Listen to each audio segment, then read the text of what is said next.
To change a photo from HEIC to JPG on Samsung Galaxy S24 Ultra, open My Files app. Navigate to the folder where the photo you like to change its format is in.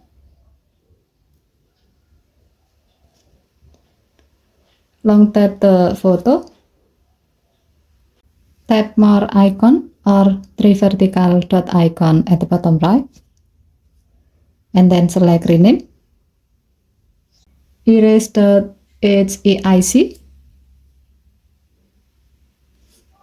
And then change it with the JPG. Tap rename. A pop-up appears to inform you that changing the file extension may cause the file become unusable. To continue the process, tap change.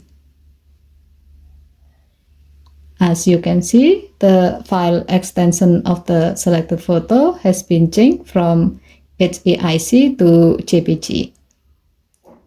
As a note, since some apps and websites don't support with HEIC file, you can change its extension to JPG so that you can use the pictures on that app or website.